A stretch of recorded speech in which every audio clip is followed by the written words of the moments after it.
I want to begin with this word philosophy itself. Philosophy is a strange and distinct sort of a word, and in fact it comes to us fairly directly from ancient Greek.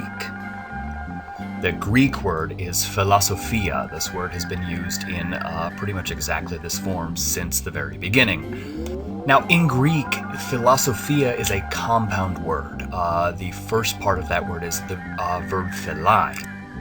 The verb philein actually means to love, but here's the problem.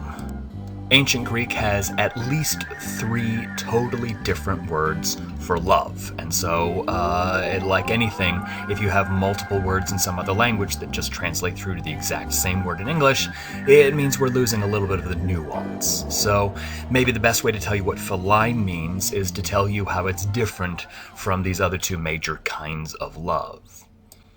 Eros. Eros is the Greek god of erotic love, of sexual love, and this is not just a matter of the Greeks confusing sex and love. This really is what it means to be passionately in love with a partner. You know, if you are in a long-term relationship and your partner says to you, you know, I still love you like a friend, but I'm just not attracted to you, this is a way of saying I have fallen out of love with you. So Eros is a kind of passionate love, but it is not the kind of love that we're talking about with philein. Agape, meanwhile, we don't have any direct English descendants from agape, I don't think, but if you've grown up in a certain kind of religious context, you may already be familiar with it. Because agape gets used a lot in Christian contexts.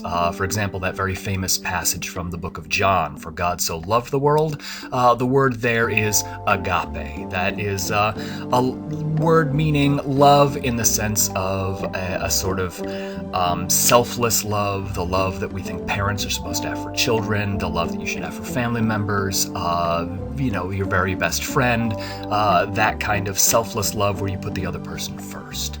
And again, that is just not what we mean when we talk about philein. So we can think about philein as being love in a sense that's not agape and not eros, and maybe that gets us closer to what we actually mean by it.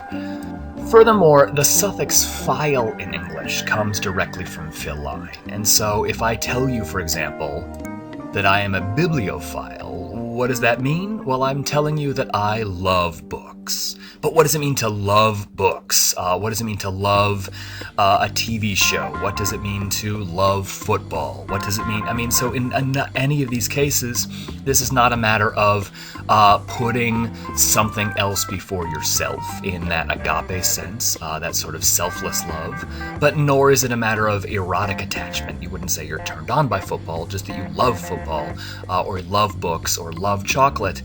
And so in any of these cases, what does it mean to love in that sense? Well, it's a passionate interest in something. You want to go out and you want to find more of it. You want to share it with other people. We might then say that philein means to love or maybe to pursue. It's that kind of intense interest in something that leads you to go out into the world and pursue the thing. So, of course, what is this thing that we are pursuing in the word philosophy? Well, the other part of the word, Sophie, comes from Sophia, and Sophia is a Greek noun meaning wisdom.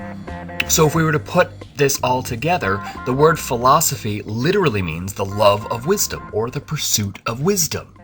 But of course, simply putting it that way, unpacking the word literally, simply leaves us with one last important question. And that is, well, what's wisdom?